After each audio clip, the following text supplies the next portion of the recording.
کہ اللہ تعالیٰ پھر ہمیں کبھی ضائع نہیں کرے گا۔ حج کب شروع ہوا، اس کی تاریخ کیا ہے، یہ کیسا عمل؟ انسان کو کتنا نفع دیتی ہیں یادیں، اور کیسے یعنی انسان ان کی وجہ سے اسی ماحول میں پہنچ جاتا ہے، کیفیت لینے کے قابل ہوتا ہے۔ مجھے حج کے حوالے سے ضرور یاد کرنا ہے عراق کو، جہاں حضرت ابراہیم علیہ السلام تھے، جہاں سے اس سفر کا سلسلہ شروع ہوا۔ جب ابراہیم علیہ السلام ستارہ پرست قوم میں پیدا ہوئے، جب ابراہیم علیہ السلام نے بت توڑے، جب ابراہیم علیہ السلام کو آگ میں جلانے کے لیے انتظامات کیے گئے، اور جب اللہ سبحانہ تعالیٰ کے حکم سے آگ ٹھنڈی ہو گئی، گلو گلزار بن گئی، اور جب ابراہیم علیہ السلام نے ہجرت کی اور مصر پہنچے، اور جب مصر کے بادشاہ نے سیدہ سارہ کے ساتھ زیادتی کرنے کی کوشش کی، اور جب مصر کے بادشاہ کو اللہ سبحانہ تعالیٰ کی طرف سے یہ پتہ چلا کہ یہ خاص عورت ہے اور یہی دعا کرے گی تو میں اس تکلیف سے نجات پاؤں گا جس میں مبتلا ہو گیا، اور جب اس نے سیدہ سارہ کو رخصت کیا اور ساتھ میں ایک شہزادی کو اور بہت سارے مال کو گفٹ کے طور پر دیا، پھر وہ لڑکی جو سیدہ سارہ کے ساتھ مصر میں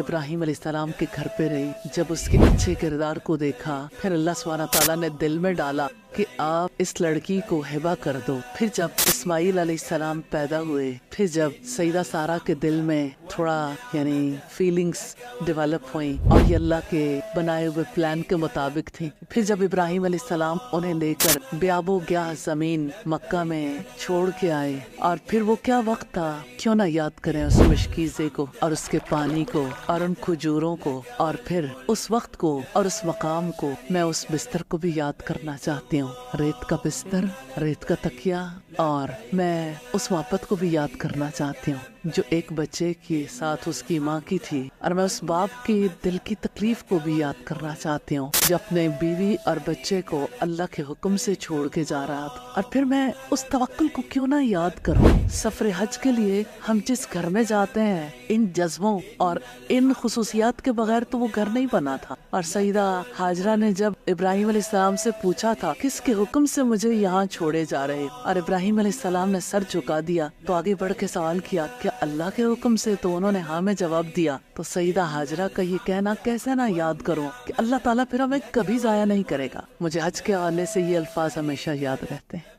اس سرزمین پر بھی جانے سے پہلے بھی جا کے، کہ اللہ ہمیں کبھی ضائع نہیں کرے۔